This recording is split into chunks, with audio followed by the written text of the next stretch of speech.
Portugal sempre carregou uma relação íntima com o oceano, como se cada onda que batia contra suas falésias contasse um segredo antigo sobre coragem, perda e renascimento. Quando pensamos nesse pequeno país escondido no extremo da Europa, raramente imaginamos que ele um dia comandou rotas, povos e riquezas que atravessavam 3 continentes. No entanto, por trás dessa aparente simplicidade territorial, existe uma história que pulsa com intensidade épica. E é justamente essa narrativa profunda, vasta e marcada por conquistas arriscadas e melancolias duradouras que abre as portas deste documentário. Aqui mergulharemos na essência de um povo que decidiu enfrentar o impossível, transformando-se na primeira grande potência marítima da era moderna. Esta introdução convida o espectador a explorar não apenas feitos históricos, mas também sentimentos, crises e esperanças que moldaram a alma portuguesa. À medida que este documentário se inicia, surge a pergunta que guia toda a nossa jornada. Como um reino tão pequeno, limitado em recursos e cercado por potências rivais, encontrou força e ambição suficientes para alterar o curso da civilização mundial? A resposta não está somente em fatos cronológicos, mas em um conjunto de elementos emocionais, espirituais e culturais que se entrelaçam há séculos. Portugal sempre viveu entre o peso da terra e o chamado do mar. Suas aldeias antigas, seus portos estreitos e seus ventos incansáveis moldaram um povo inquieto, movido por uma mistura rara de ousadia e saudade. É nessa tensão entre partida e permanência que nasce o espírito dos descobrimentos, uma força que não apenas impulsionou caravelas, mas também deu origem a uma identidade nacional profundamente marcada pela melancolia e pela esperança. Ao longo dos próximos minutos revelaremos como cada vitória portuguesa carregava, em silêncio, algum tipo de perda emocional, e como cada avanço marítimo abria também feridas culturais que ecoariam por gerações. O oceano não apenas levou navegadores em direção ao desconhecido, ele levou pais, filhos e amores que nem sempre voltaram. E essa ausência, repetida milhares de vezes, começou a formar uma espécie de dor coletiva que mais tarde se tornaria o fado, a música que traduz a alma lusitana em notas que oscilam entre amor, destino e desilusão. Assim, esta introdução prepara o terreno para entendermos que a história de Portugal não é feita apenas de reis, batalhas e rotas comerciais, mas também da profunda necessidade humana de buscar significado no risco e beleza na tragédia. A jornada que se abre aqui terá duração longa e detalhada, explorando desde as origens remotas do território português até o auge de seu império colonial e, finalmente, os ecos que essa expansão deixou no Brasil e no restante do mundo. Mostraremos como, ao conquistar mares e terras distantes, Portugal acabou conquistando também um lugar permanente na imaginação global. O Brasil, por exemplo, não é apenas um capítulo dessa história, mas um desdobramento fundamental dela, carregando na língua, na religiosidade, na arquitetura e até na sensibilidade emocional traços profundos dessa herança lusitana. Esta introdução convida o espectador a reconhecer que,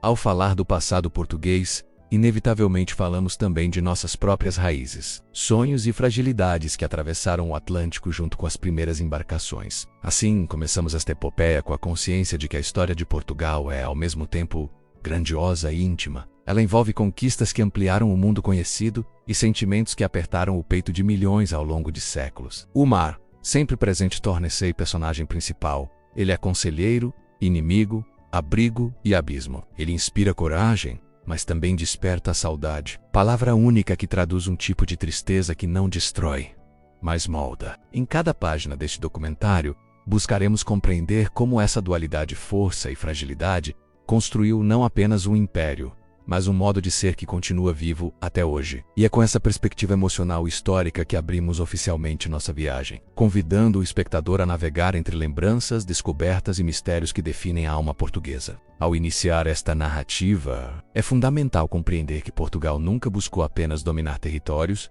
ou ampliar comércio. Sua expansão marítima surgiu de uma combinação complexa de sobrevivência, curiosidade e destino histórico. Cada passo que o país deu rumo ao desconhecido foi marcado por um misto de fé e ousadia que transcende explicações puramente econômicas. Aqui, nesta introdução, mergulhamos no momento exato em que uma nação, ainda jovem, cercada por incertezas e limitações, decide olhar para o horizonte e enxergar nele a promessa de algo maior. Esse impulso define toda a trajetória portuguesa e explica por que seus feitos permanecem entre os mais impressionantes da história humana. Com o passar dos séculos, a imagem de Portugal se transformou em símbolo de resistência poética, um país que enfrentou o desconhecido movido por sonhos que muitos julgariam impossíveis. É dessa perspectiva que iniciamos a primeira fase deste documentário, analisando como o povo português, aprendeu a lidar com suas próprias contradições internas, uma mistura de orgulho e humildade, ambição e fragilidade, coragem e saudade. Essa mistura emocional se tornou combustível para um dos maiores movimentos exploratórios já registrados. Ao introduzir esse panorama, deixamos claro que a narrativa que se seguirá não é apenas uma cronologia seca, mas um mergulho profundo em sentimentos, motivações e dilemas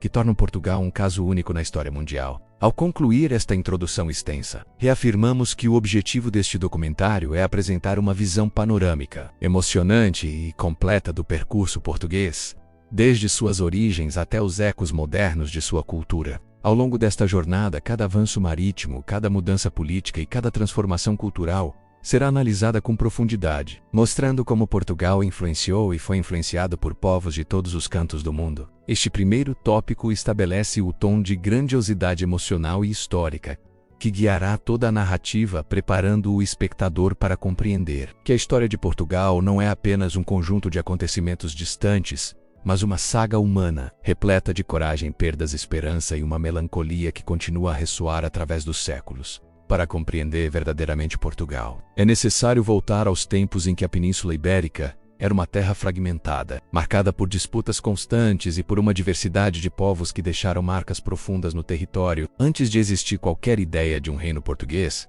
a região era ocupada por tribos celtas. Seria romanizada durante séculos, invadida pelos visigodos e mais tarde transformada sob a influência árabe. Essa mistura de culturas, crenças e modos de vida forjou um espaço onde a identidade se formava lentamente, sempre em tensão entre dominação e resistência. É nesse cenário turbulento que surgiriam as primeiras sementes do que, um dia, se tornaria Portugal. Cada povo que passou deixou algo das estradas romanas à arquitetura morisca, dos valores guerreiros visigodos às tradições agrícolas celtas, criando um caldeirão cultural único e profundamente enraizado na história europeia. Quando o domínio muçulmano se espalhou pela península, no século VIII, a região do futuro Portugal tornou-se palco de intensas transformações. Os árabes trouxeram sistemas de irrigação avançados, novas técnicas agrícolas, matemática, astronomia e uma visão de mundo que influenciaria várias gerações. Ao mesmo tempo, resistências cristãs começaram a se formar nas áreas montanhosas do norte, onde pequenos reinos se organizavam para reconquistar territórios ocupados. Surge então a Reconquista, um período longo, violento e carregado de fervor religioso, no qual iniciativas militares e alianças políticas moldaram cada fronteira. Nesse processo, a porção ocidental da península ganharia importância estratégica, não apenas por sua geografia defensiva, mas pelo acesso direto ao oceano que se tornaria,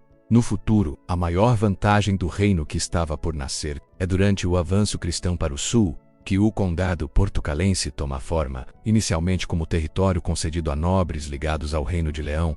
Entre esses nobres, destaca-se Henrique de Borgonha, cujo casamento com Torisa de Leão daria origem a uma linhagem que lutaria pela autonomia do condado. Seu filho, Afonso Henriques, transformaria a ambição em realidade, assumindo o comando militar e político e conduzindo batalhas decisivas que afirmariam a independência de fato. A vitória em Ourique, envolta em mitos e visões religiosas, consolidou sua autoridade e alimentou a narrativa simbólica de que Portugal possuía um destino especial. Afonso foi proclamado rei, e com isso nascia oficialmente o Reino de Portugal. A partir desse momento, as bases políticas e militares estavam lançadas, permitindo que a jovem nação começasse a moldar sua personalidade e estabelecer seus objetivos estratégicos. Com a independência reconhecida gradualmente pelos reinos vizinhos, Portugal passou a fortalecer suas fronteiras e expandir seu domínio territorial em direção ao sul. As batalhas contra os mouros continuaram, e cada cidade conquistada era celebrada como um passo fundamental na construção da nova nação. Coimbra tornou-se capital, simbolizando o avanço da autonomia portuguesa.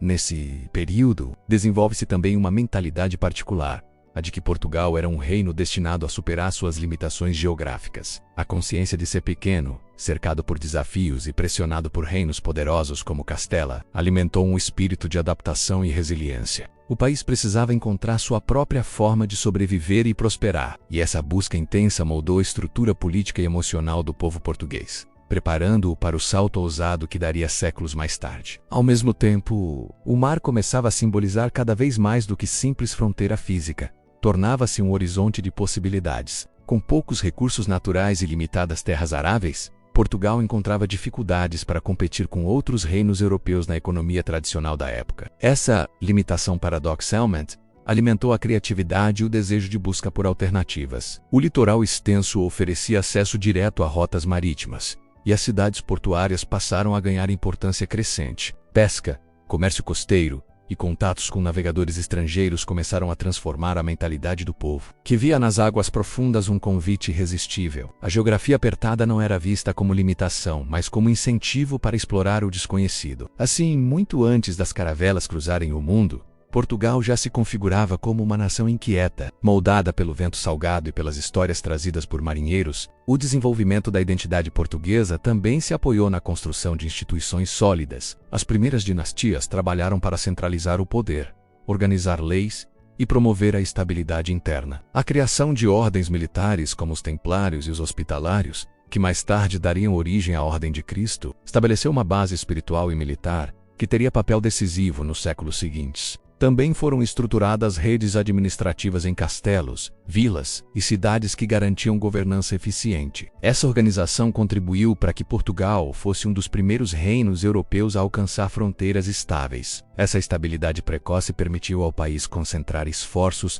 em expandir horizontes, olhar para além do território continental e imaginar uma existência que ultrapassasse a península. A própria noção de destino português, frequentemente marcada por uma sensação de missão histórica, começava a ser moldada. No contexto cultural, as influências diversas que formaram a base de Portugal geraram uma sociedade de profunda sensibilidade poética e emocional. Crenças cristãs se misturavam a tradições antigas, e o povo aprendia a lidar com constantes mudanças de domínio, conflitos e instabilidades. Essa convivência com a incerteza desenvolveu uma característica marcante: a capacidade de transformar dificuldades em força e de atribuir profundidade emocional aos desafios enfrentados. A saudade, sentimento que mais tarde se tornaria um dos pilares da alma portuguesa, já começava a tomar forma nesse período. Era uma resposta natural às ausências frequentes, às partidas inesperadas, às fronteiras móveis e ao desejo constante por algo que ainda não existia. Assim, muito antes das navegações, o imaginário coletivo português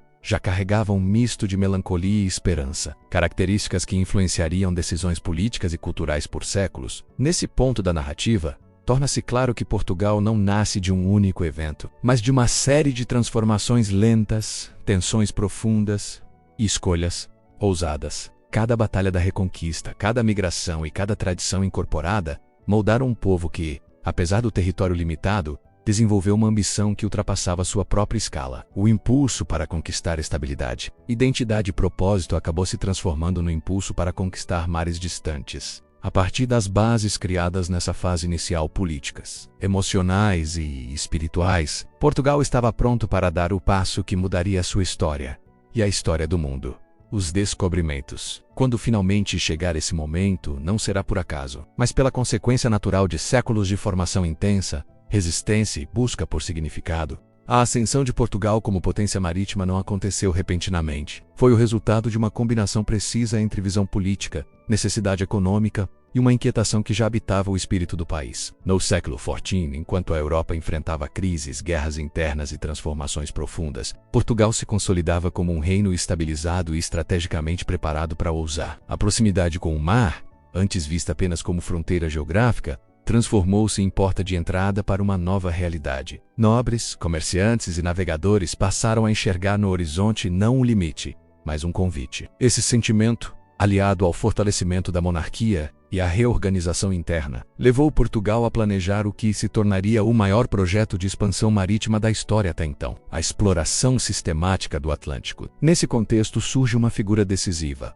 o Infante de Henrique, conhecido pela posteridade como Henrique, o navegador. Sua visão ultrapassava a lógica comum de sua época. Não se tratava apenas de expandir domínio territorial ou aumentar riqueza. Seu objetivo era criar uma rota de conhecimento, comércio e fé que colocasse Portugal numa posição única perante o mundo. Ele estabeleceu centros de estudo, reuniu cartógrafos, astrônomos e marinheiros experientes, transformando Sagres em um laboratório de navegação. A partir dali, Portugal assumiu um projeto contínuo de ultrapassar o desconhecido. Cada expedição, mesmo as menores, acumulava dados, mapas e técnicas que refinavam as viagens seguintes. Era uma combinação de ciência, intuição e coragem, algo que outras nações ainda levariam décadas para compreender e replicar. As primeiras conquistas do século XV foram tímidas, mas fundamentais. A navegação ao longo da costa africana marcou o início de um movimento que mudaria todo o planeta. Quando as caravelas portuguesas dobraram o Cabo Bojador, um ponto temido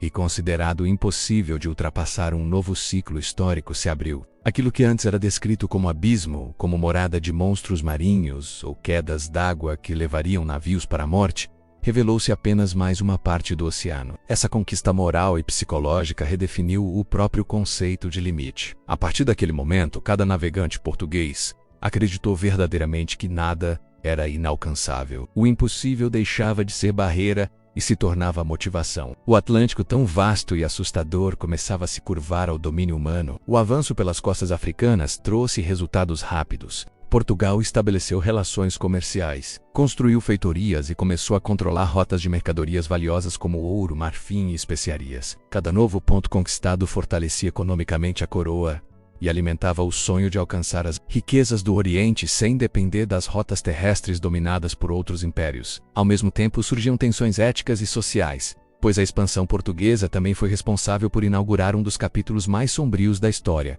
o tráfico atlântico de pessoas escravizadas. Embora narrado aqui com precisão histórica, esse fato revela como a ascensão portuguesa estava carregada de paradoxos profundos. A mesma nação que ampliava o conhecimento humano também plantava feridas que atravessariam séculos. Esse período trouxe ainda outro elemento essencial: a criação de um estilo de navegação único. A caravela portuguesa, leve, rápida e de fácil manobra, tornou-se um ícone do avanço naval. Sua capacidade de velejar contra o vento, graças às velas triangulares, revolucionou a exploração marítima. Era a ferramenta perfeita para enfrentar mares desconhecidos, tempestades inesperadas e correntes traiçoeiras. Com ela, os navegadores podiam testar rotas, corrigir erros e avançar com precisão crescente. A caravela se tornou símbolo da engenhosidade portuguesa, representando não apenas uma inovação técnica, mas o espírito do país, adaptável, ousado e resiliente. Esse avanço tecnológico permitiu que Portugal se mantivesse na vanguarda das explorações durante décadas. O auge das navegações portuguesas começou a se consolidar com o feito monumental de Bartolomeu Dias. Em 1488, ele se tornou o primeiro europeu a dobrar o Cabo da Boa Esperança, abrindo a rota marítima que conectaria finalmente Portugal ao Oceano Índico. Esse momento simbolizava mais do que uma descoberta geográfica, representava uma vitória espiritual e estratégica. O caminho para o Oriente, fonte das especiarias mais desejadas do mundo, estava finalmente acessível por água. O impacto dessa conquista ecoou por toda a Europa. Portugal havia demonstrado que a determinação e a técnica podiam vencer as forças naturais mais violentas. A coroa sabia que estava próxima de alcançar o maior objetivo de seu projeto marítimo: chegar à Índia. A consagração definitiva veio em 1498, quando Vasco da Gama liderou a expedição que finalmente alcançou Calicut. Na Índia, essa viagem monumental redefiniu o mapa comercial e político do planeta. Pela primeira vez, uma nação europeia estabelecia uma rota marítima direta com o Oriente, rompendo monopólios e abrindo portas para um comércio que transformaria radicalmente a economia mundial. A chegada de Portugal à Índia não significou apenas lucro, significou poder. As especiarias, antes raras e controladas por intermediários, passaram a fluir diretamente para os portos portugueses. Lisboa, até então uma cidade modesta, se transformou no centro econômico da Europa. Navios carregados de pimenta, canela, cravo e noz moscada atravessavam o continente, levando riqueza e prestígio ao reino. Essas conquistas permitiram que Portugal criasse uma vasta rede de entrepostos, portos fortificados e colônias ao longo do Oceano Índico. A expansão incluía locais como Goa, Malaca e partes da costa africana, além de ilhas estratégicas no Atlântico. Essa teia de pontos comerciais funcionava como uma engrenagem que girava continuamente, mantendo Portugal na liderança global. Cada fortaleza construída era mais do que defesa militar, era um símbolo da presença portuguesa no mundo. Esse sistema permitiu ao país manter rotas seguras, controlar mercadorias e garantir que suas embarcações tivessem apoio constante durante as viagens. Pela primeira vez na história, uma nação europeia tinha acesso direto a mercados orientais, conseguindo unir mares distantes num único fluxo econômico. Enquanto o Oriente se consolidava como o principal eixo comercial, outro território começava a ganhar importância crescente na expansão portuguesa: o Brasil. Descoberto em 1500 por Pedro Álvares Cabral, o território inicialmente não causou grande impacto econômico, mas sua presença estratégica e sua riqueza natural logo se tornariam fundamentais para o império. A chegada ao Brasil foi quase acidental, resultado das rotas oceânicas que se distanciavam da costa africana devido aos ventos e correntes. No entanto, mesmo como descoberta lateral, o Brasil representava um novo capítulo, uma promessa que iria crescer e redefinir não apenas o Império Português, mas também a formação cultural de todo um futuro continente. Nesse período inicial, a terra era vista como reserva, um apoio eventual às grandes rotas do Oriente. O auge da expansão portuguesa também trouxe uma transformação espiritual. A fé cristã se misturava aos interesses econômicos e militares, criando uma narrativa de missão civilizatória que justificava riscos e conquistas. Missionários partiram para diversas regiões em busca de converter povos e estabelecer laços religiosos. Embora envolta em complexidades morais, essa expansão espiritual fez parte integral do projeto português. A noção de que o país carregava um propósito divino, de que suas navegações eram guiadas por uma força superior, moldava o imaginário coletivo. Essa visão reforçava a coragem dos navegadores e inspirava a corte a financiar novos projetos, mesmo quando os riscos eram enormes. Assim, religião, política e comércio tornariam-se fios inseparáveis no tecido da expansão marítima. À medida que o império crescia também a melancolia que já caracterizava o espírito português. Cada conquista, por mais grandiosa que fosse, trazia consigo a dor das partidas, a ausência dos que ficavam, a incerteza dos que viajavam. Famílias inteiras viam homens partirem sem saber se retornariam. O mar, que alimentava o império, também era fonte de angústia. Esse sentimento profundo, essa saudade que se estendia por cidades, vilas e aldeias, começou a se entranhar na cultura nacional. Era a sombra emocional de uma era de glórias. Mais tarde, esse sentimento encontraria expressão artística no fado, que traduziria em música tudo aquilo que a expansão havia deixado não apenas nos mapas, mas na alma portuguesa. No auge de seu poder, Portugal parecia invencível. Suas caravelas cruzavam oceanos, sua bandeira marcava territórios longínquos, e sua influência se espalhava por culturas diversas. O reino, que um dia lutara apenas por sobrevivência dentro da península, agora comandava a rota econômica mais importante do mundo. A ascensão portuguesa representava a vitória da persistência sobre a limitação, da visão sobre o medo. Mas, como em toda história marcada por grandes alturas, havia indícios de que esse auge não seria eterno. Enquanto o império crescia, desafios internos e externos começavam a se aproximar lentamente. No entanto, por um breve momento, Portugal alcançou aquilo que parecia impossível: o domínio global dos mares. O esplendor de Portugal durante a era dos grandes descobrimentos parecia, por muito tempo, inabalável. No entanto, como toda força que ascende rápido demais, o país começou a revelar fissuras silenciosas, internas e externas, que gradualmente corroeriam sua posição de protagonista mundial. O processo de declínio não foi súbito, nem marcado por um único evento devastador. Ele foi uma sequência de pressões cumulativas, erros estratégicos, desgastes humanos e choques externos que, somados, alteraram o destino do reino. Para compreender essa trajetória descendente, é preciso revisitar as decisões políticas, a estrutura econômica, as vulnerabilidades administrativas e as crises que se acumularam desde o século XVI. Só então é possível perceber como um império que dominou mares e continentes acabou reduzido a uma pequena nação à beira do Atlântico, porém carregando uma herança histórica imensa. O primeiro indício do enfraquecimento português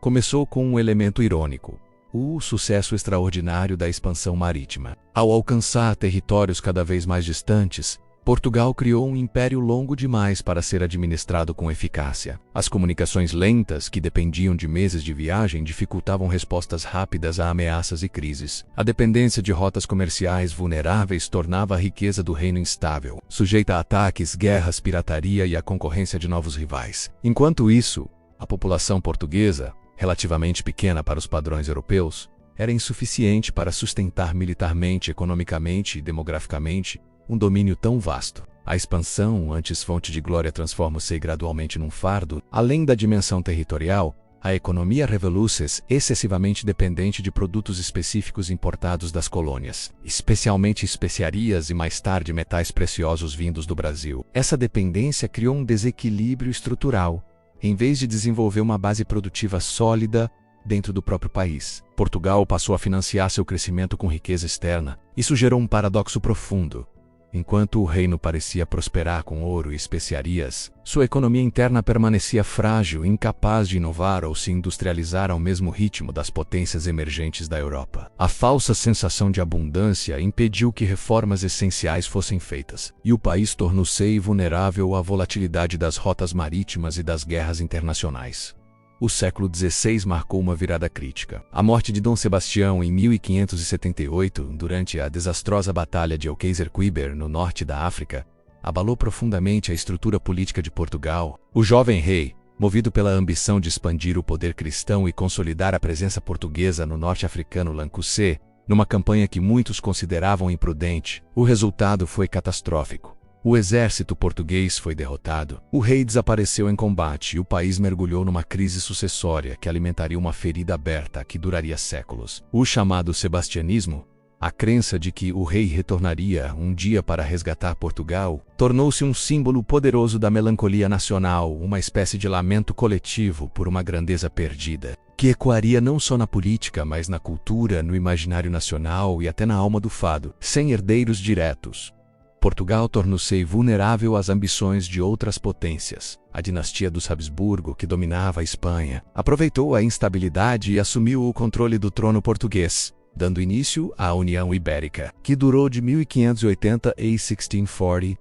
Durante esse período, Portugal deixou de ser uma potência independente e passou a integrar um império maior, cujo centro de decisões não era Lisboa, mas Madrid. Essa mudança teve consequências profundas. Inimigos tradicionais da Espanha passaram a atacar também as possessões portuguesas. Holanda, Inglaterra e França intensificaram investidas contra as colônias portuguesas, especialmente no Brasil, na África e na Ásia, comprometendo parte da infraestrutura do império e corroendo ainda mais sua economia. Embora Portugal tenha recuperado sua independência em 1640, após a restauração liderada por Dom João IV, o reino que renasceu já não possuía o mesmo vigor militar, político ou econômico que antes sustentara seu protagonismo. A recuperação não foi simples, pois o país teve de enfrentar revoltas internas, reconstruir fortificações, renegociar acordos comerciais e reorganizar suas rotas marítimas. A concorrência internacional tornara-se feroz. Inglaterra e Holanda agora dominavam tecnologias navais mais avançadas, possuíam frotas maiores e empregavam estratégias comerciais modernas. Portugal, por sua vez, ainda dependia de um sistema tradicional,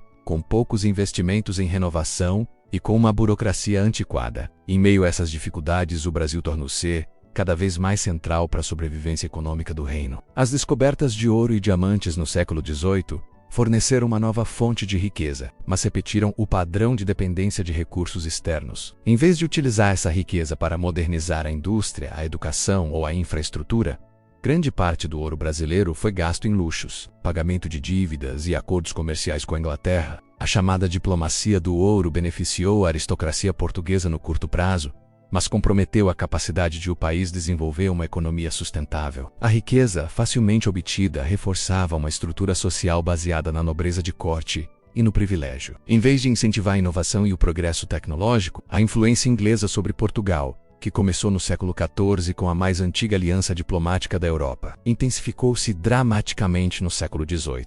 A dependência econômica evoluiu para a dependência política. Tratados como o Ultimatum, em 1703, tornaram a economia portuguesa praticamente subordinada ao comércio inglês. Vinhos portugueses entravam com facilidade na Inglaterra, mas manufaturados ingleses invadiam Portugal, impedindo o crescimento de uma indústria nacional competitiva. Essa assimetria econômica contribuiu para a estagnação interna e aprofundou as desigualdades sociais. Ao longo desses séculos, as tensões internas também se acumularam. Parte significativa da sociedade portuguesa desenvolveu uma mentalidade de espera pelo Salvador, influenciada tanto pela tradição religiosa quanto pelo trauma sebactianista. Essa postura favorecia a dependência e dificultava movimentos de modernização. A melancolia nacional, frequentemente mencionada por estudiosos, não era apenas um traço cultural, mas também um reflexo de crises reais vividas por um império em constante retração. Essa atmosfera emocional seria mais tarde ecoada nas letras do fado, cristalizando-se como uma espécie de identidade lusitana, construída sobre saudade, perda e resiliência. O século XIX trouxe novos desafios devastadores. A invasão napoleônica obrigou a família real a abandonar Portugal e transferir a corte para o Brasil em 1808. Essa mudança histórica, embora tenha fortalecido o Brasil e aberto novos caminhos econômicos, enfraqueceu ainda mais a autoridade portuguesa na Europa. Ao retornar a Lisboa, Dom João VI encontrou um reino destruído, empobrecido e mergulhado em conflitos. Poucos anos depois, o Brasil declararia a independência, encerrando definitivamente o vínculo colonial mais valioso do Império.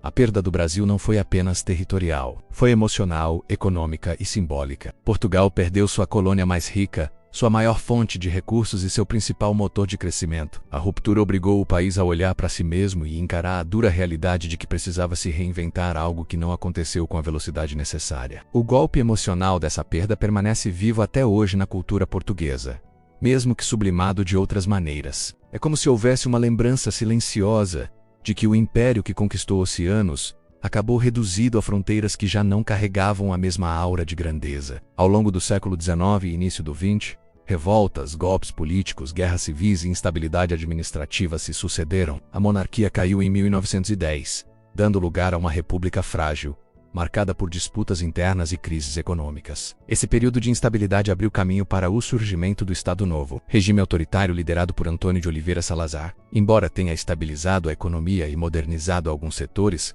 o regime intensificou o isolamento político e atrasou ainda mais a modernização industrial. Enquanto outras nações europeias investiam em reformas e se preparavam para o mundo contemporâneo, Portugal permanecia estagnado por escolhas políticas conservadoras e avessas ao progresso. O Império Português ainda resistia nos territórios africanos, mas o contexto global estava mudando rapidamente. O pós-Segunda Guerra Mundial inaugurou uma era de descolonização em que manter colônias tornou-se não apenas impopular, mas estrategicamente insustentável. Portugal insistiu em manter suas possessões africanas, dando início a guerras coloniais longas e custosas em Angola, Moçambique e Guiné-Bissau. Esses conflitos drenaram recursos, vidas e energia política do país, aprofundaram o isolamento internacional e aceleraram o desgaste interno. Quando finalmente veio a Revolução dos Cravos, em 1974, Portugal estava exausto, dividido e atrasado em relação ao restante da Europa. Com um fim oficial do Império, o país enfrentou a necessidade de reconstruir sua identidade. A antiga narrativa de potência marítima já não era suficiente. O passado colonial passou a ser debatido,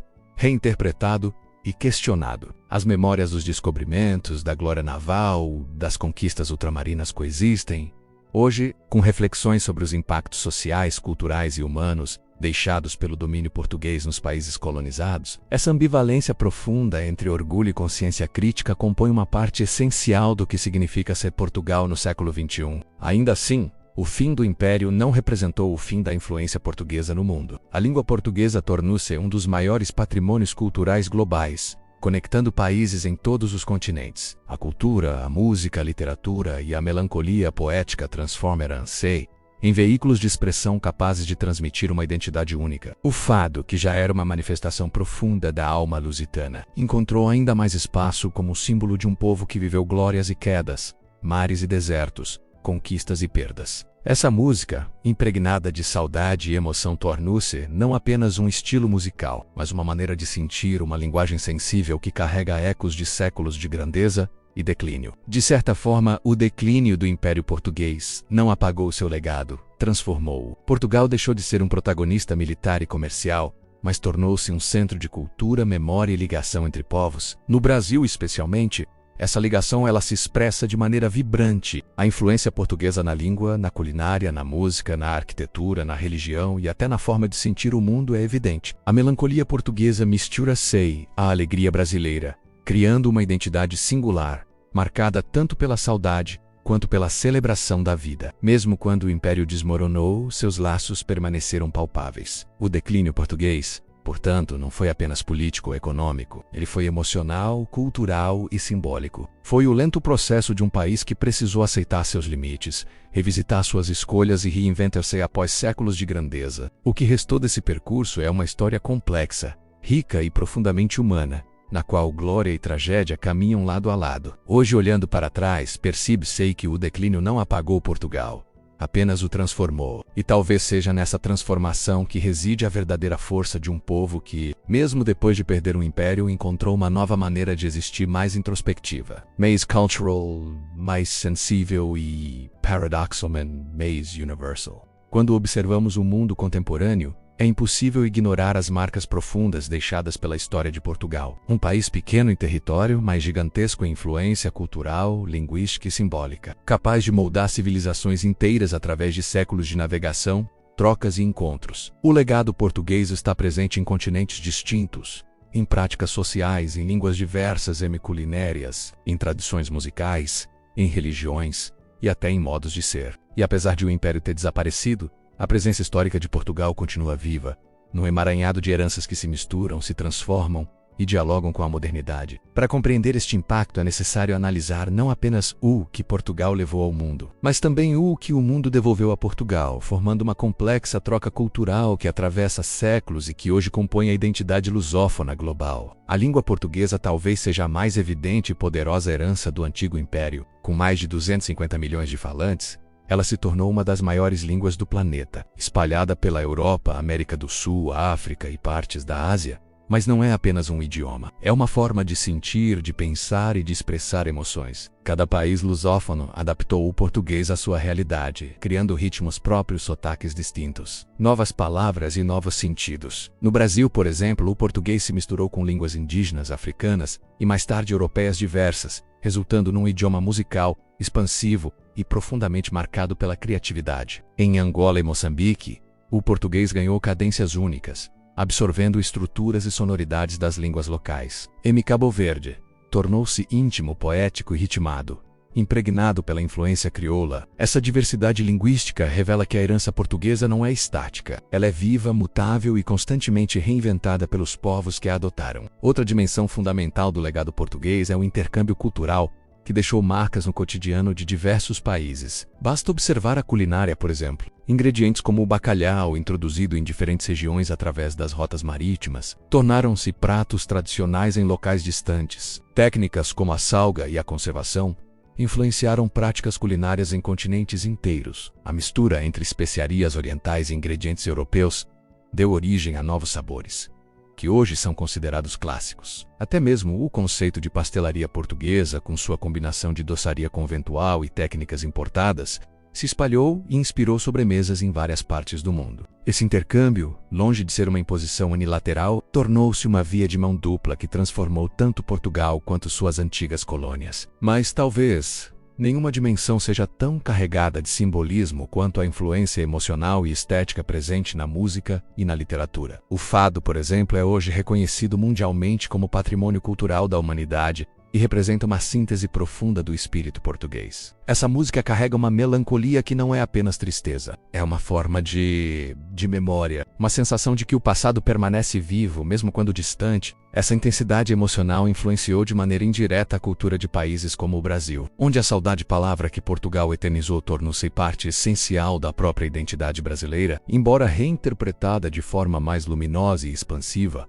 a saudade brasileira ainda carrega ecos do sentimento lusitano original, moldado por séculos de viagens partidas e esparás. Paralelamente, a literatura portuguesa deixou marcas profundas na cultura global. Autores como Luís de Camões, Fernando Pessoa, Eça de Queiroz e José Saramago expandiram a visão de mundo não apenas de Portugal, mas de toda a língua portuguesa. Suas obras ultrapassaram fronteiras e influenciaram escritores e leitores de diferentes nacionalidades. A profundidade filosófica de Pessoa, a epopeia marítima de Camões, o realismo crítico de Eça e a inventividade de Saramago tornaram-se referências globais, formando uma herança intelectual que continua a inspirar gerações. Esses autores ajudaram a construir um imaginário lusófono complexo, capaz de refletir tanto glórias quanto tragédias, tanto saudade quanto esperança, e isso reforça a presença duradoura do espírito português no mundo. No entanto, o legado português não está ligado apenas à esfera cultural ou linguística. Ele também está presente na formação histórica de diversos países. No Brasil, por exemplo, a influência portuguesa moldou instituições políticas, tradições jurídicas, estruturas administrativas e até a forma de urbanização. As cidades coloniais brasileiras, com suas igrejas imponentes, ruas estreitas e traços arquitetônicos europeus misturados a elementos tropicais,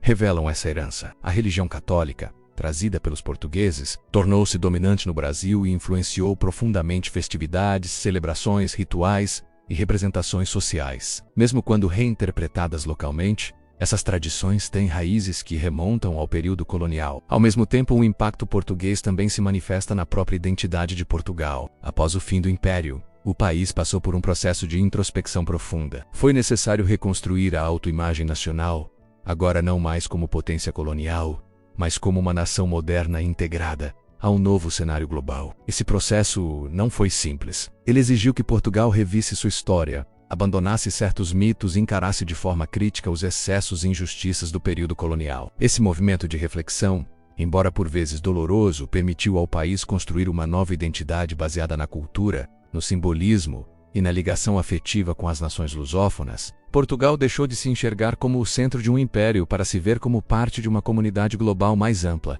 unida pela língua e por uma história compartilhada. Essa nova identidade ganhou força, especialmente após a Revolução dos Cravos, em 1974, que pôs fim à ditadura e abriu o caminho para a democratização do país. Portugal passou a investir em educação, cultura, preservação histórica e integração europeia. A entrada na União Europeia em 1986 marcou o início de uma nova fase econômica e social, permitindo modernizações profundas em infraestrutura, saúde, tecnologia e qualidade de vida. Essa transição não apagou o passado, mas o integrou a um novo projeto nacional. Portugal contemporâneo é uma nação que abraça seu passado marítimo e cultural, mas que busca se projetar no futuro através da inovação e da valorização de sua identidade própria. Outro aspecto relevante do legado português é sua relação com a diáspora. Milhões de portugueses emigraram ao longo dos séculos, espalhando tradições, culinária, música e costumes em países como França, Suíça, Luxemburgo, Brasil,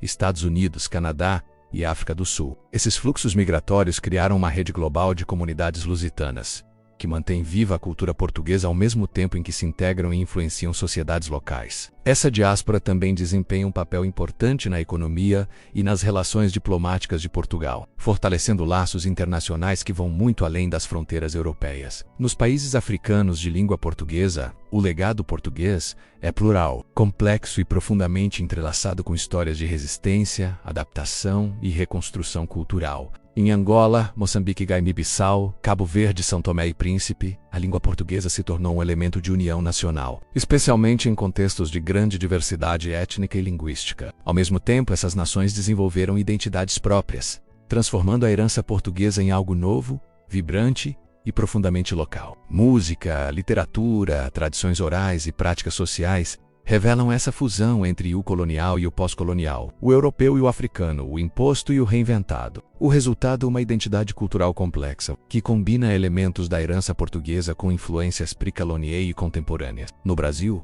essa fusão é ainda mais visível e expansiva. A miscigenação cultural brasileira é um dos fenômenos históricos mais marcantes do planeta, e Portugal desempenhou papel fundamental na formação dessa identidade. Mas o Brasil não apenas recebeu essa influência, ele a transformou completamente. A língua portuguesa no Brasil tornou-se diferente, musical e aberta. A culinária absorveu ingredientes indígenas e africanos, criando sabores únicos. A música brasileira, seja no samba, na bossa nova, no forró ou na MPB, carrega traços do fado e da melancolia lusitana, mas também os renova com ritmos africanos, indígenas e norte-americanos. Essa reinvenção, longe de apagar a herança portuguesa, reafirma sua vitalidade, mostrando como os legados sobrevivem quando conseguem dialogar com novas realidades. Além disso, a relação entre Portugal e Brasil continua forte no século XXI, marcada por intercâmbios culturais, migrações e trocas econômicas constantes. Muitos brasileiros vivem e trabalham em Portugal, enquanto novos fluxos de portugueses redescobrem o Brasil. Essa relação, antes baseada em hierarquias coloniais, transformou-se em uma parceria cultural e humana, refletindo a capacidade de ambos os países de atualizar suas histórias e construir um futuro conjunto. Outro elemento importante do impacto moderno de Portugal é a forma como o mundo percebe o país. Hoje, Portugal é visto como um destino culturalmente rico, historicamente profundo e emocionalmente singular. Cidades como Lisboa e Porto encantam milhões de visitantes todos os anos, não apenas pela arquitetura histórica, mas pela atmosfera nostálgica que parece envolver cada rua, cada praça e cada esquina. O passado marítimo está vivo nos símbolos, nas memórias, nas histórias contadas por moradores e nos ecos de um tempo em que navios partiam rumo ao desconhecido. Essa atmosfera, combinada com a modernização e a hospitalidade, transformou Portugal numa referência global de qualidade de vida, turismo cultural e patrimônio histórico. No entanto, o impacto moderno de Portugal vai além do turismo ou da nostalgia. O país se tornou um centro de inovação tecnológica, empreendedorismo e sustentabilidade ambiental. Startups portuguesas ganham destaque internacional, universidades se fortalecem, projetos de energias renováveis avançam e novas indústrias criativas emergem com força. Esse dinamismo revela um contraste interessante. Um país que vive profundamente conectado ao seu passado, mas que também olha firmemente para o futuro. E, em meio a tudo isso, permanece um elemento emocional que talvez seja o mais duradouro de todos: a saudade. Esse sentimento, carregado de memórias, ausência e esperança, tornou-se um verdadeiro patrimônio imaterial. Ele sintetiza não apenas a melancolia portuguesa, mas também sua força simbólica. É a ponte emocional que conecta Portugal ao Brasil, a África, a Ásia e as comunidades lusófonas espalhadas pelo mundo. É um sentimento que viajou nos navios dos descobrimentos, que ecoou nas cartas dos emigrantes, que inspirou poetas, cantores e escritores, e que continua a moldar a forma como os portugueses e seus descendentes percebem o tempo, o amor às perdas e os reencontros. No fim das contas, o legado de Portugal não é um conjunto de monumentos, vitórias militares ou fronteiras coloniais. É algo muito mais profundo e humano. É a capacidade de tocar outras culturas e ao mesmo tempo ser transformado por elas. É a criação de um mundo lusófono, que mesmo dividido por oceanos, se reconhece numa mesma língua, numa mesma sensibilidade e numa mesma paisagem interior. É a presença viva de uma história que não desapareceu com o fim do Império, mas que se espalhou pelo mundo, reinventando-se em cada país, em cada comunidade, em cada pessoa que carrega um pouco dessa herança consigo. Assim, o impacto moderno de Portugal não pode ser medido em termos de poder político ou domínio territorial. Ele deve ser medido em termos de cultura, memória, conexão humana e sensibilidade. Deve ser percebido na forma como pessoas de diferentes continentes se expressam na mesma língua, como tradições se misturam, como músicas ecoam sentimentos semelhantes, como histórias se entrelaçam. É um legado que não termina, porque continua a se renovar através das gerações. E de certa forma, é justamente essa capacidade de permanecer vivo do Sei Transformer, de atravessar oceanos e séculos, que torna Portugal um dos capítulos mais fascinantes da história mundial. Ao avançarmos para a fase seguinte da história de Portugal, entramos em um território onde ambição, fé e dúvida se entrelaçam de forma quase inseparável. É o momento em que o país, ainda pequeno e comprimido entre Espanha e oceano, decide mirar para fora, enxergando no vazio azul uma chance de existir além das próprias fronteiras. Esse impulso não surge de um único evento, mas de uma acumulação de pressões econômicas, disputas políticas internas, rivalidades dinásticas e, principalmente, da percepção crescente de que o futuro não estava sobre a terra firme, mas sobre as águas que a cercavam. É nesse período que Portugal começa a transformar mares desconhecidos em rotas possíveis e rotas possíveis em caminhos de poder, um processo que seria longo, arriscado e por vezes brutal, mas que daria aos portugueses uma identidade que ultrapassaria gerações e moldaria a imaginação de todo o Ocidente. Quando observamos esse ponto da cronologia, enxergamos um Portugal que ainda enfrenta sombras herdadas, tensões entre a nobreza e a coroa, cicatrizes deixadas pelas guerras contra Castela, dificuldades econômicas que sufocam o comércio local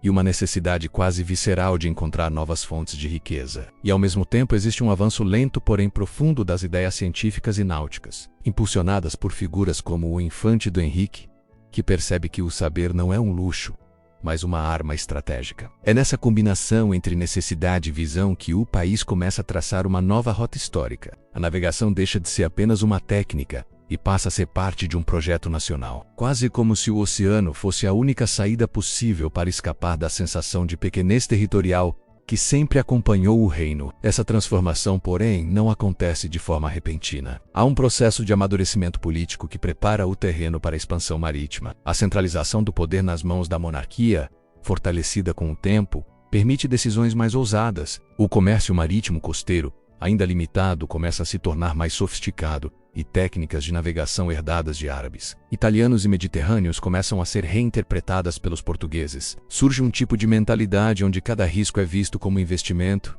e cada fracasso como aprendizado, menos algo raro para a época. Com isso, gera-se uma cultura náutica que combina fé, cálculo, superstição, coragem e uma profunda capacidade de esperar o momento certo. Porque nada é imediato. Cada avanço exige tempo, estudos, tentativas e perdas. Mas para os portugueses desse período, aceitar esse preço se torna mais valioso do que permanecer estagnado em sua condição inicial. À medida que Portugal se reorganiza internamente, surgem também pressões externas que funcionam como gatilhos para uma expansão ainda mais determinada. Castela se fortalece no interior da península, ampliando sua influência militar e aumentando sua capacidade de sufocar economicamente seus vizinhos. Em paralelo, o Mediterrâneo, que por séculos foi o grande palco comercial europeu, passa a sofrer restrições devido ao crescimento do poderio otomano e ao controle muçulmano das rotas terrestres ligadas ao Oriente. Tudo isso cria uma sensação coletiva de que permanecer dependente das rotas tradicionais É aceitar viver sob risco constante. É nesse contexto que Portugal começa a observar o Atlântico não como um limite geográfico, mas como uma oportunidade silenciosa, uma fronteira onde ninguém impunha regras claras, onde nenhum império estabelecido exercia domínio completo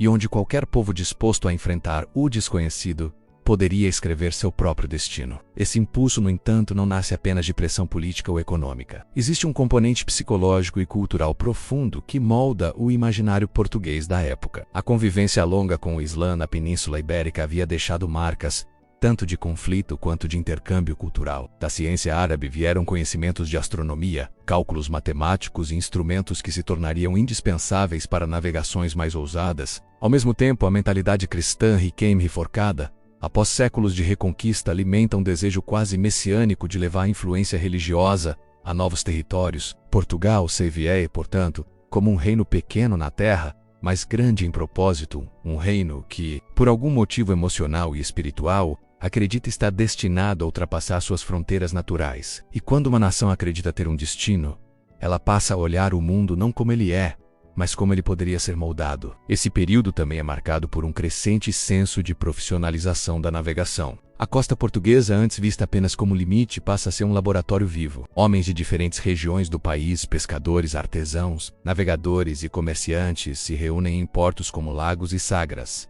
onde o intercâmbio de ideias se torna tão valioso quanto o comércio de mercadorias. O tempo começa a se organizar em torno das marés, das estações e dos ventos, como se a vida portuguesa estivesse sendo lentamente sincronizada ao ritmo do oceano. A experiência acumulada gera confiança, e a confiança gera ambição. Pequenas viagens costeiras dão lugar a expedições mais longas. Cada retorno bem-sucedido alimenta conversas em tavernas, relatos de possibilidades, esperanças coletivas e, acima do tudo, provas de que o Atlântico não era um abismo infinito, era um desafio vencível, mas nada impulsiona tanto o avanço quanto as histórias que começam a circular entre marinheiros, rumores sobre ilhas desconhecidas, ventos favoráveis que poderiam levar embarcações para além do horizonte e relatos de terras férteis, localizadas ao sul, despertam uma curiosidade que cresce como uma febre. A imaginação popular se enche de imagens de reinos exóticos, criaturas estranhas, riquezas escondidas e rotas secretas. No entanto, essa curiosidade não é ingênua. Ela convive com medo, superstição e relatos de navios que desapareceram sem deixar vestígios. Para o português comum,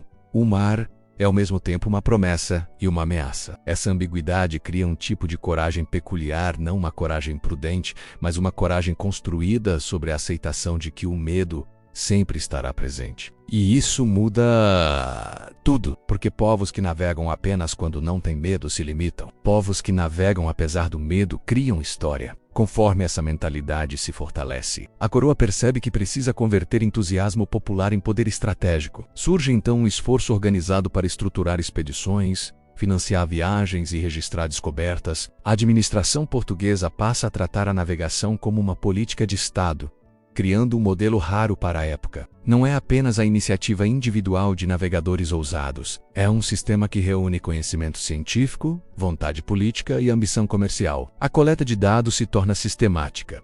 Mapas começam a ser atualizados com maior precisão, e cada viagem passa a ser documentada com cuidado, como se Portugal estivesse criando uma memória geográfica do mundo. É como se o país estivesse aprendendo a enxergar antes mesmo de chegar. A expansão marítima deixa de ser um conjunto de aventuras isoladas e se transforma em um plano calculado que exige paciência, investimento e disciplina. Dentro desse contexto, cada avanço, por menor que pareça, adquire simbolismo. Navegar um pouco além do trecho conhecido da costa africana não é apenas explorar, é desafiar o imaginário coletivo de que o oceano guarda monstros, abismos e perigos incompreensíveis. Cada marco ultrapassado enfraquece antigas superstições e reforça a confiança no conhecimento humano. Isso é muito mais profundo do que um simples ganho técnico. Representa uma virada cultural, onde o medo deixa de ser absoluto e passa a ser discutido, analisado, relativizado. Para um reino pequeno, isso significa libertar-se mentalmente de suas limitações geográficas. E à medida que o medo diminui,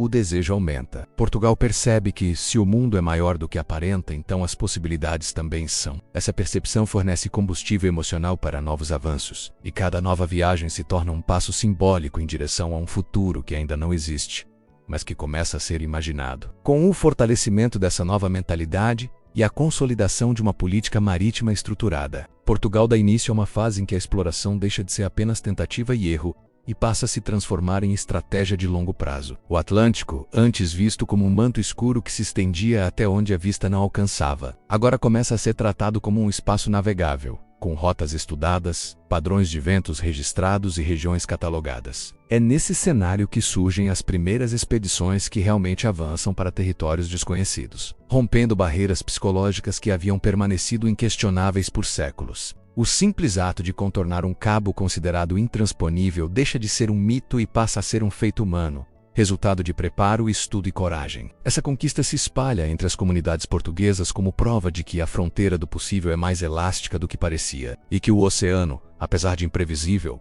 pode ser dominado com conhecimento e persistência. Ao mesmo tempo, as descobertas começam a gerar impactos econômicos que alimentam ainda mais o ciclo expansionista. Produtos antes raros, como ouro africano, especiarias e escravos, começam a circular em pequena escala, criando expectativas entre comerciantes e financiadores. A própria ideia de que poderia haver novas fontes de riqueza acessíveis por rotas marítimas transforma a forma como a elite portuguesa pensa o investimento. O risco ainda é alto, mas agora existe algo concreto que justifica financiá-lo. Os portos portugueses passam a movimentar não apenas mercadorias, mas esperanças. E isso gera um fenômeno curioso.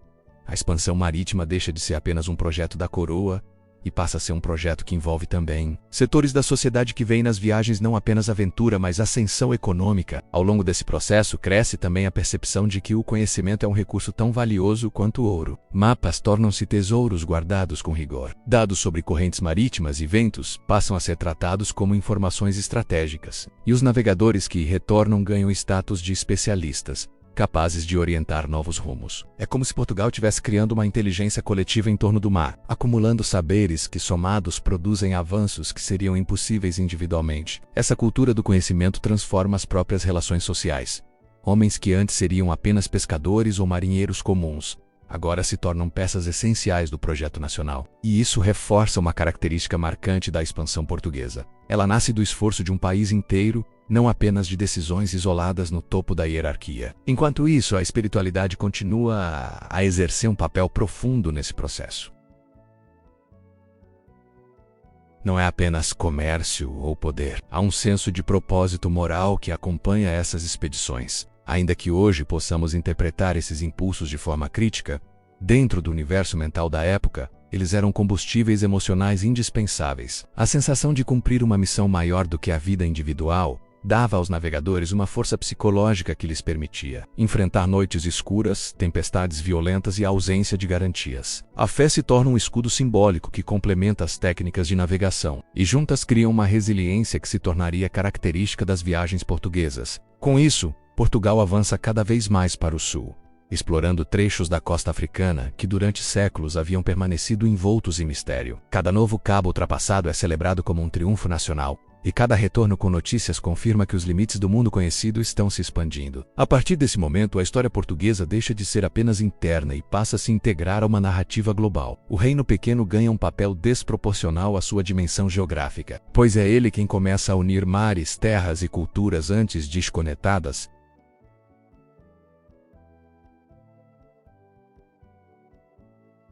Surge uma nova autoimagem, a de um povo capaz de enfrentar o impossível, de navegar onde ninguém ousou navegar, de descobrir o que ninguém sabia existir. Essa construção simbólica acompanha cada conquista e alimenta o imaginário nacional com uma mistura de orgulho, nostalgia e desejo de ir ainda mais longe. À medida que as décadas avançam, o que antes era apenas ousadia se torna método, e o que antes parecia sonho se transforma em estrutura de poder. Portugal começa a desenvolver um modelo de expansão que combina diplomacia, comércio, alianças locais e, quando necessário, força militar. Esse equilíbrio delicado permite que o reino estabeleça pontos de apoio ao longo da costa africana, criando uma cadeia de contatos e influências que se estende por milhares de quilômetros. Cada feitoria fundada é uma pequena extensão do território português, um posto avançado que serve tanto para o comércio quanto para o controle estratégico. E à medida que essas posições se multiplicam, Portugal cria uma espécie de teia marítima que conecta regiões distantes por rotas que só ele domina.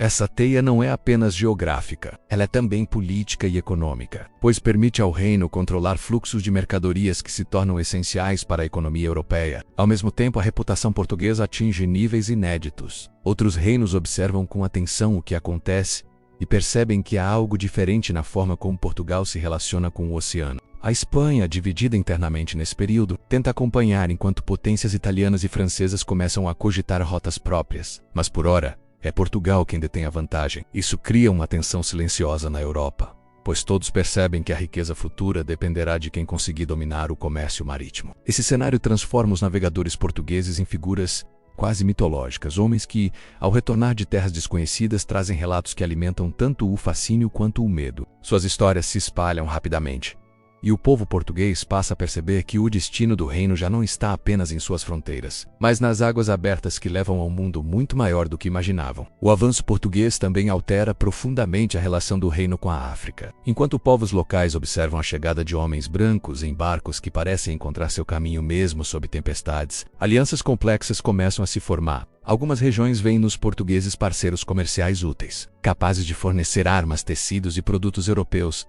em troca de ouro e escravos. Outras os enxergam com desconfiança como estrangeiros invasivos que pretendem controlar territórios e influenciar tradições. Essa interação inicial, carregada de ambiguidades, marca o início de relações que, com o tempo, se tornariam mais tensas e dominadas pela lógica brutal do comércio atlântico. Mas nesse momento da história, tudo ainda é incipiente, moldado por negociações, curiosidade mútua e um jogo político no qual Portugal tenta se inserir com uma combinação de diplomacia e poder. Enquanto isso, dentro do próprio reino, a mentalidade expansionista gera consequências inesperadas. As famílias começam a dividir seus filhos entre diferentes destinos. Alguns herdam terras, outros entram para o clero, e muitos escolhem o mar. A figura do navegador deixa de ser sinônimo de pobreza e passa a carregar prestígio. Essa mudança cultural afeta também as mulheres, que passam a lidar com a constante ausência de maridos, filhos e irmãos. Surge um tipo de melancolia tipicamente portuguesa, uma saudade que é ao mesmo tempo esperança e dor. Embora ainda não exista o fado como conhecemos hoje, as raízes emocionais dessa expressão começam a se formar exatamente nesse período. E conforme o oceano se torna uma extensão natural da identidade portuguesa, a expansão deixa de ser apenas exploração e passa a ser parte do funcionamento central do reino. As viagens tornam-se mais frequentes, mais longas e mais ousadas. Cada descoberta abre portas para novas rotas, e cada nova rota abre espaço para decisões políticas ainda mais ambiciosas. Há uma sensação de que nada é inatingível, e o desejo português de navegar parece ganhar autonomia própria, como se o mar chamasse e o povo não pudesse ignorar. Essa força simbólica, quase espiritual, acaba moldando a forma como Portugal se enxerga e como o mundo o vê. E é nesse ponto que a história portuguesa deixa claro que o oceano não foi apenas um cenário para suas conquistas. Ele se torna o próprio motor da transformação de um reino pequeno em protagonista global.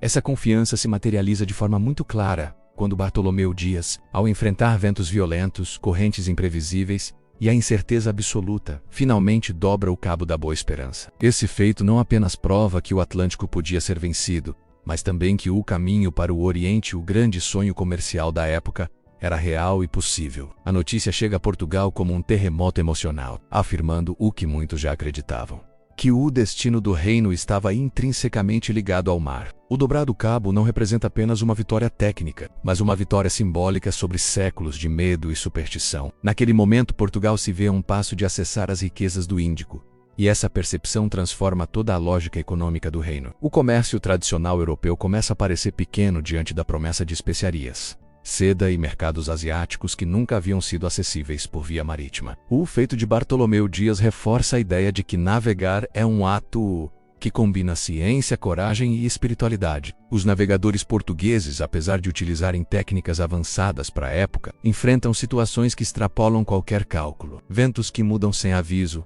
noites em que o mar parece engolir o céu, meses sem ver terra firme, doenças que corroem o corpo e a mente perdas constantes. Ainda assim, eles continuam. Há algo profundamente existencial na forma como os portugueses do período enxergam o mar.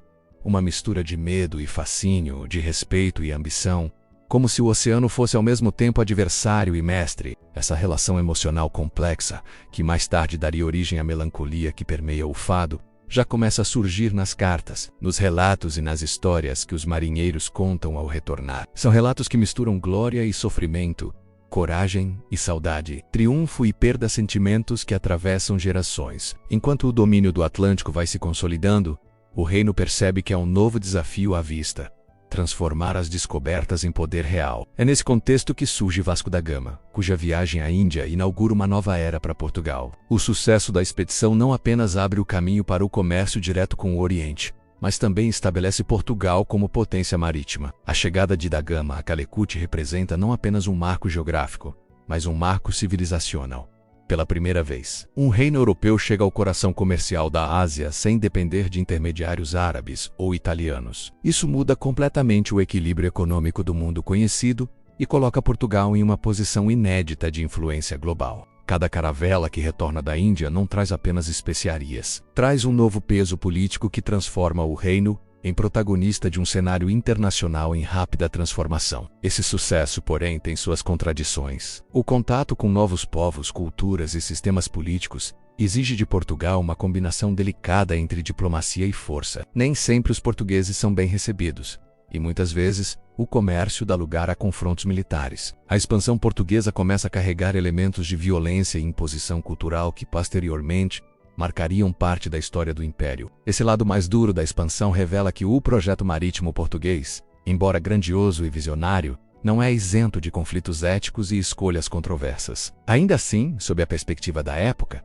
tudo isso é visto como parte natural do processo de expansão, fruto da lógica geopolítica que dominava o mundo. E para os portugueses que viviam naquele período, cada novo avanço apenas reforçava a sensação de que o destino do reino era ir cada vez mais longe, mesmo que o preço fosse alto e muitas vezes irreversível. Ao longo dos anos que seguem as viagens de Vasco da Gama, Portugal entra em um ritmo de expansão que parece impossível de ser interrompido. Cada nova expedição acrescenta informações, rotas, mapas e experiências que se acumulam como camadas de conhecimento, transformando os navegadores portugueses nos mais experientes do mundo. Essa bagagem intelectual e prática passa a ser compartilhada entre gerações de marinheiros, criando um ciclo contínuo de aprimoramento. Os erros das expedições anteriores se tornam lições, e os acertos viram tradições. A cada retorno ao reino, os relatos dos navegadores reacendem o imaginário coletivo, alimentando tanto o orgulho quanto a necessidade constante de avançar ainda mais. Portugal, antes pequeno e limitado, se vê agora como o centro de uma rede que liga continentes. E essa percepção molda profundamente a mentalidade nacional. Surge um tipo de confiança quase mística,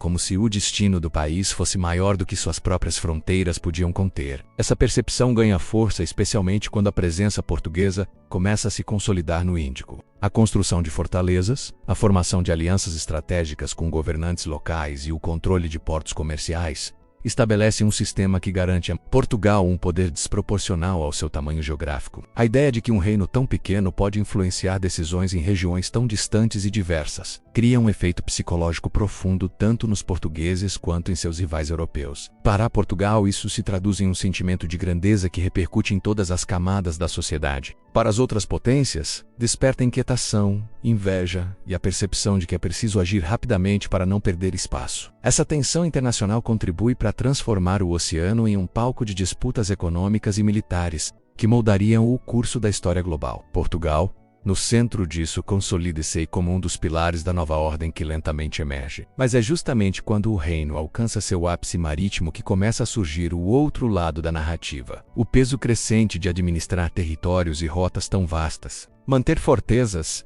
exige recursos. Garantir o abastecimento de embarcações demanda logística complexa. Lidar com resistências locais requer diplomacia e muitas vezes força militar. A expansão marítima, que antes parecia apenas gloriosa, começa a se revelar também como uma responsabilidade onerosa. O reino precisa investir continuamente em enviar Romans, sustentar esquadras e manter alianças frágeis que, em muitos casos, dependem da pressão militar. Esse processo cria desgaste financeiro e humano, mas ainda assim, Portugal segue adiante, movido pela convicção de que recuar significaria perder não apenas riquezas, mas também o papel que conquistou no cenário mundial. A ideia de que é preciso continuar, mesmo diante de dificuldades crescentes, começa a definir a identidade do império. Ao mesmo tempo, em Portugal, a sociedade passa por uma transformação emocional profunda. O mar, antes apenas uma porta para o desconhecido, se torna agora parte inseparável da vida cotidiana. Famílias inteiras aprendem a conviver com a ausência prolongada dos homens, com a incerteza constante e com a notícia frequente de naufrágios e perdas. Essa convivência com o risco e a saudade cria uma sensibilidade única,